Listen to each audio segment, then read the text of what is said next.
Hello, I'm Grant, and this is my guide to what is currently Delphom Cavern. I'll be giving my tips for the caverns, what you're supposed to do in my opinion, and just an efficient way to get this done in probably over an hour. I don't want to ruin the fun of the game or anything by making this guide. I just want to help players who, need the help, and I hope you enjoyed the guide and get through the caverns. And without further ado, let's start with the boulder caverns. The first part of Delphom is the boulder caverns. The objective of this area is to reach the top of the cave and head to the forge, while avoiding both big and small boulders.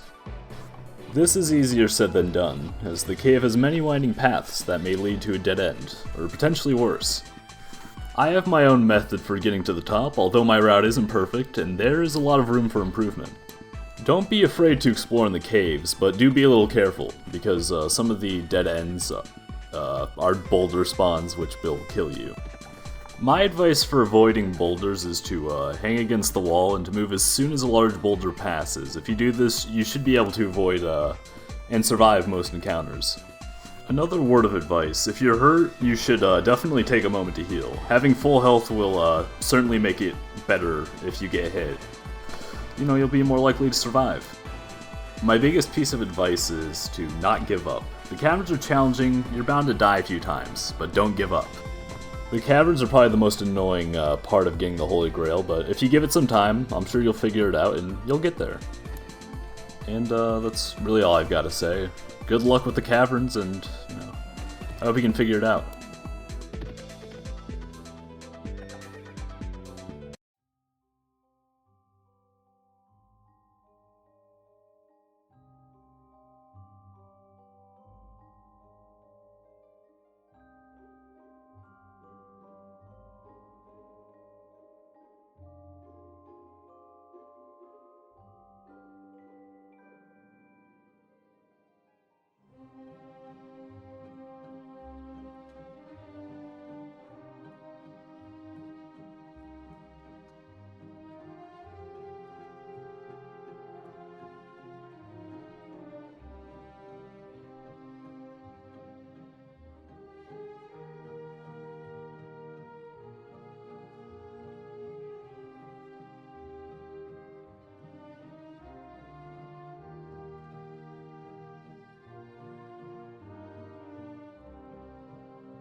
The next part of Delphom Cavern is the water maze.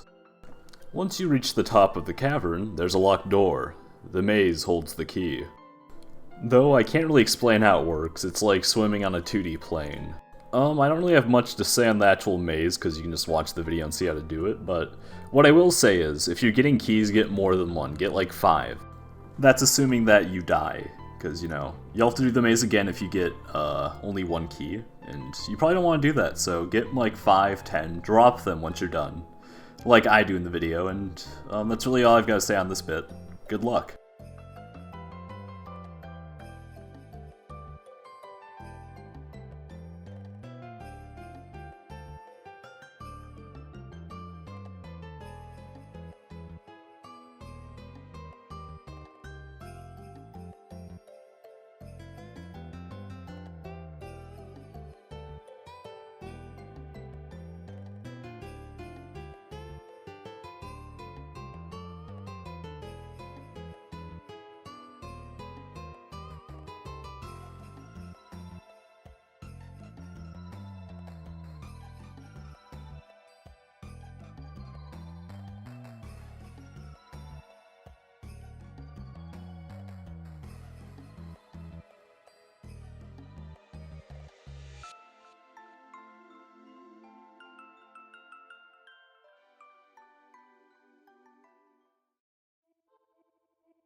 The next part of the cavern is the Kingdom of Forges. It's a place full of lava, which is probably the biggest threat to your survival in the caverns. As you're about to see, you have to do quite a bit of parkour over lava. When touching lava, you start to take tick damage. The more you touch lava, the more you take damage. Although it isn't an instant death when you touch it, there's still a lot of danger when being around it, so be careful.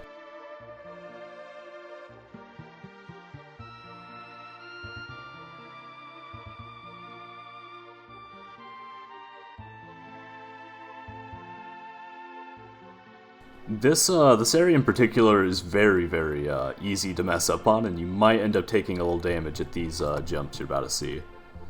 But that's alright. Just, you know, if you take damage, heal, and be careful.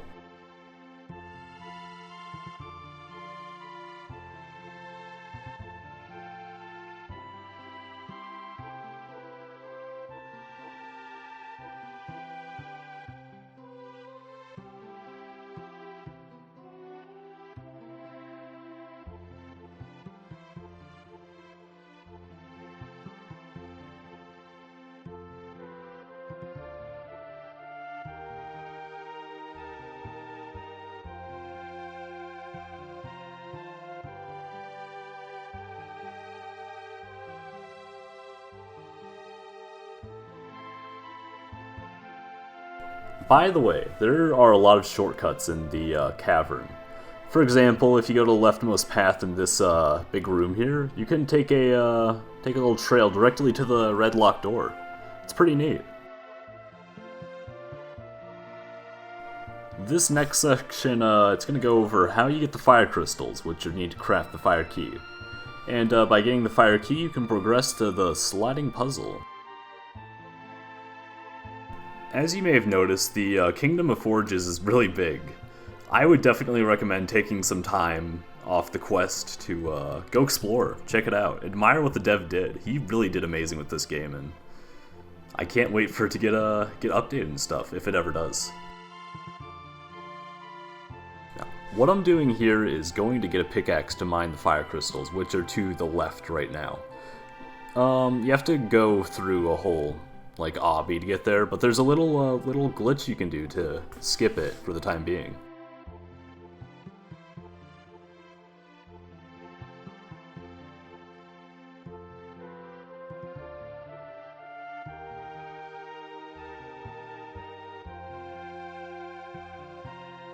Sadly, this is only one way, so once you get the pickaxe, you do have to jump across the little lava jumps there. But do not fret, it's not very hard. You should be fine.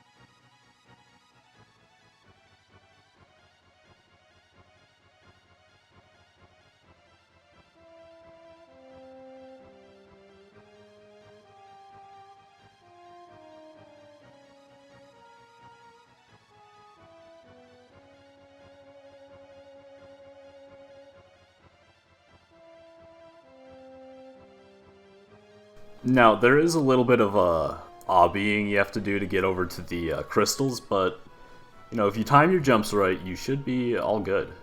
It's almost impossible to not take a little damage at this jump, so, you know, heal afterwards. When you're getting fire crystals, I recommend getting 10 to make 10 keys. Same with, you know, the maze before, because if you plan on coming back after dying, it's going to be really useful, so, you know, keep that in mind. I am going to speed up this clip a little, because I take a long time getting the crystals, but don't worry about it. You know, it might take a little while for you, but you'll be fine.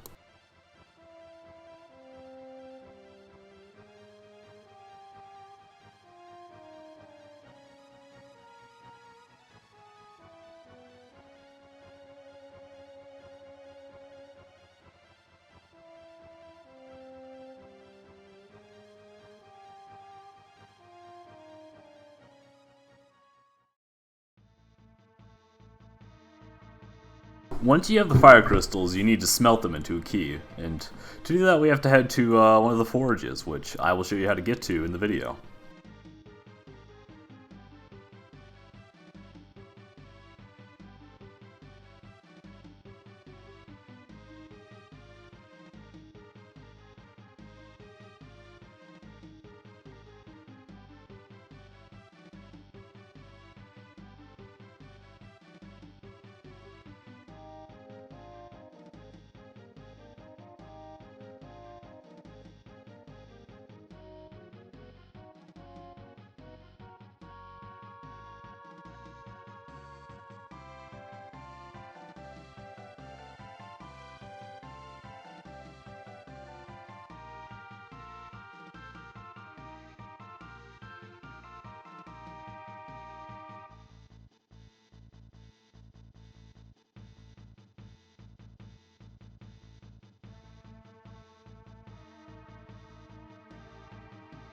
Now, at this point you have two options. You can take the cart here, which is a little risky, or you can wait for it to despawn and jump across onto this ledge, like I do. You can walk all the way over there, or take the cart. Either way, it doesn't really matter. You know, I just don't like taking the carts because they have a bad reputation of breaking. So keep that in mind when you use them.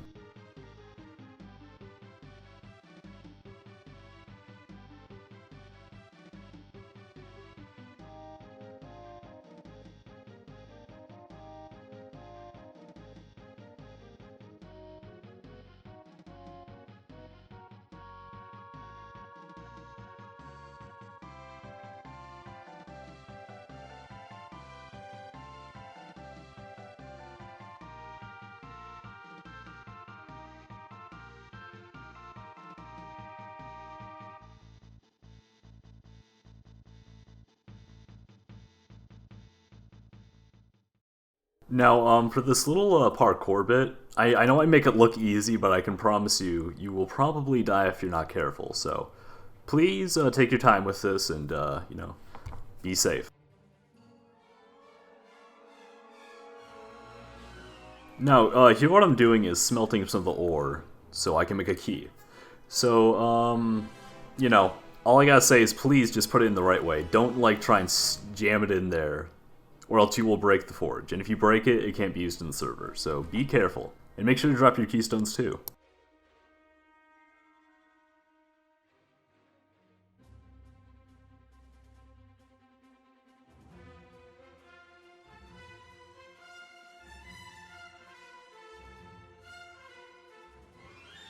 Now, once you have your key, you can take that over to the door and you can open it up. Now, I probably should mention this before, but when using a key, you gotta like jam it in there, or else it'll slowly open, and sometimes it just doesn't open at all.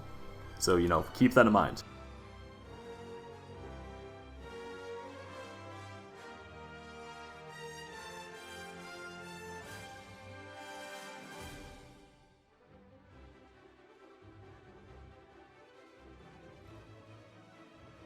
This might be the scariest part of the entire game for a lot of people, but these are chains you have to jump across to get to the next part. Take your time with these, don't do what I do. I'm just good at the game, I know what I'm doing, but if you're not careful, you will probably fall off and die.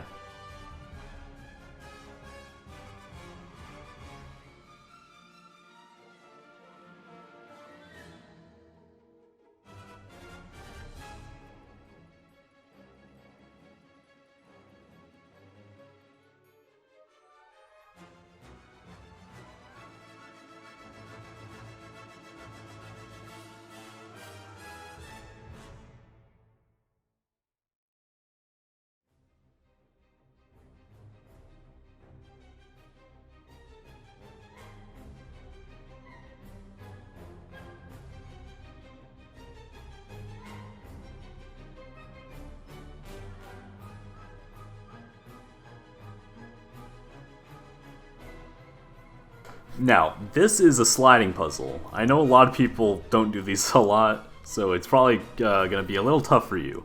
But do not worry, I have a solution.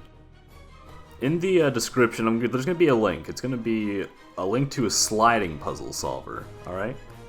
When you first go to the website, it's going to look a little something like this. Next, you're going to want to press the new grid button. It's set up to 3x3. You want to fill in the boxes that have numbers on the grid, alright?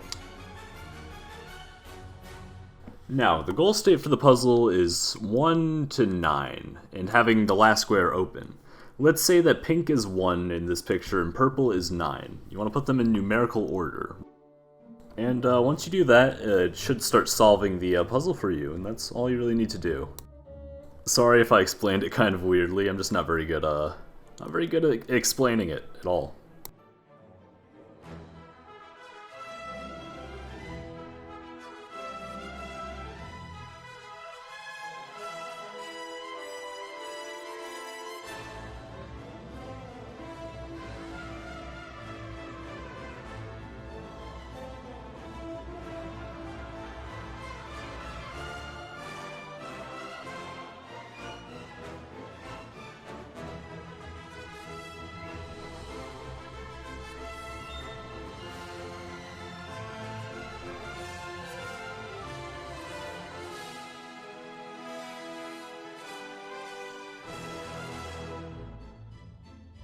And just like that, you should have the puzzle done in no time.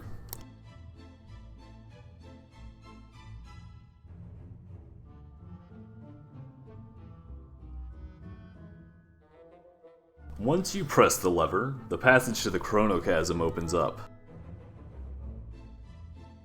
The Chrono Chasm is a clock-like structure that houses a series of challenges, each with their own varying degrees of difficulty. I'll go over every challenge in the Chrono Chasm, as well as some tips and tricks for beating them. Every challenge is sealed by a door, which is opened by the ticking clock. It makes more sense if you see it in person, but, you know, the lasers do hurt you, so avoid them. Especially the blue one. Now, you want to just jump down right here.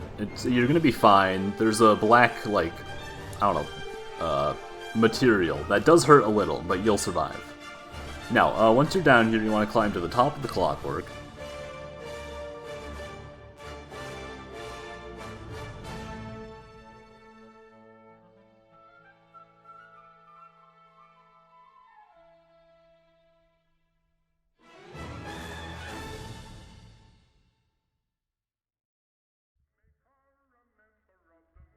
Once you arrive at the top of the Chrono Chasm, you see, you see the lasers, you see the doors, and you gotta choose which ones you want to do. I don't have a particular order I did them in, so I'll show the clips and explain what I did, but I wish you the best of luck. The first one I did here was the wobbly platforms. My method was just running across and jumping on them. Like, it's probably one of the easier ones. You know, you should be fine.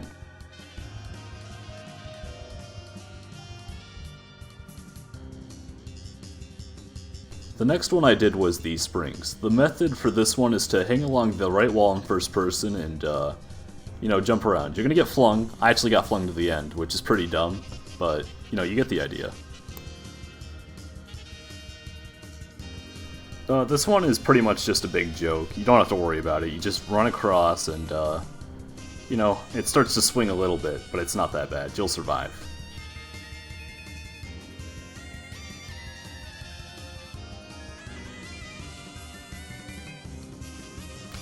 This is the terrain jumps. This is pretty simple. You just have to be careful not to mess up. At one point, you do have to go first person and lean against the wall. Like, if you watch the video, you'll see closely, but otherwise you'll be good.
This was actually added like today, as of editing this. This is a new challenge. I don't know what to call it. Like white turny things. It's really easy though. You'll be fine.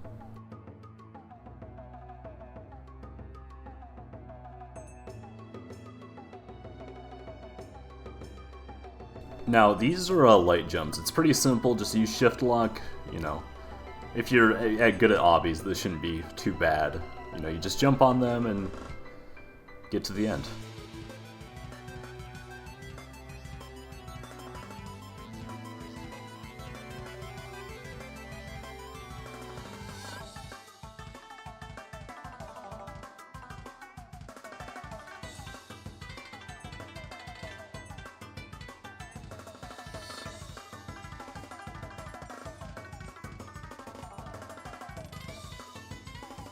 This is the challenge that has smashing bricks. It's pretty easy, you just have to be like really quick to finish it. Use shift lock to get decent distance, I guess, and you'll be good to go.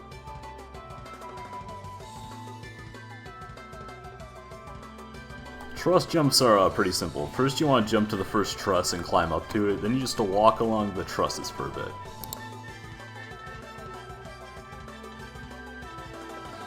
Here you want to do some ramps, or just climb onto the side, whichever you want.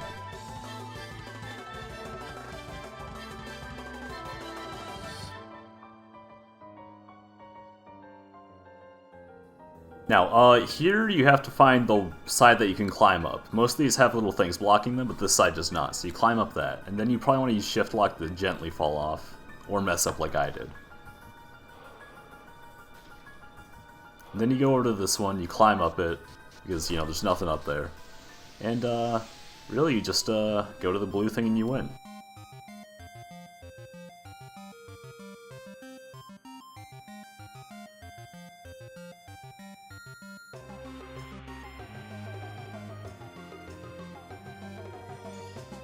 This is the most dangerous challenge. These things slow you down permanently until you touch the black material, and, if you're not careful, they will kill you. So, you know, probably want to do these last, right next to the tower.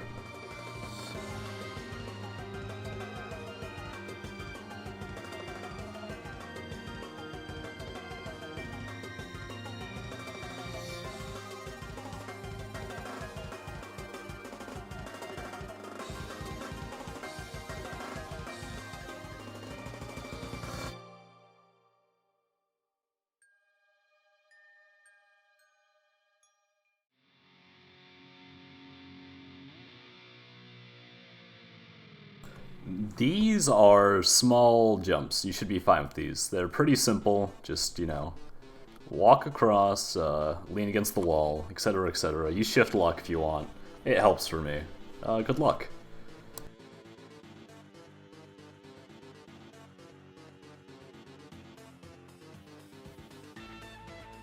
Now, this clip right here actually had to be done by my friend. This is the tower. It's awful.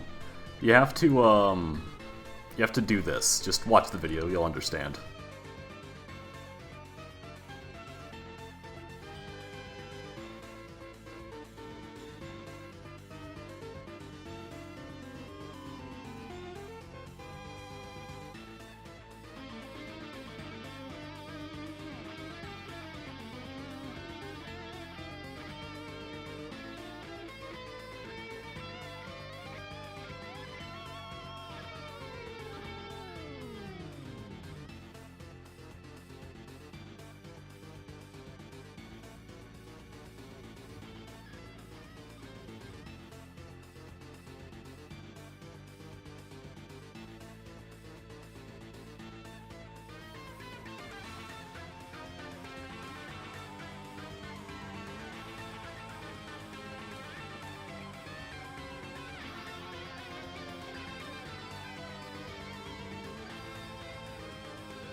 Anyways, that's all there is to Delphom Caverns now, but The creator did add a new badge and said that there might be an expansion, so I have my hopes up.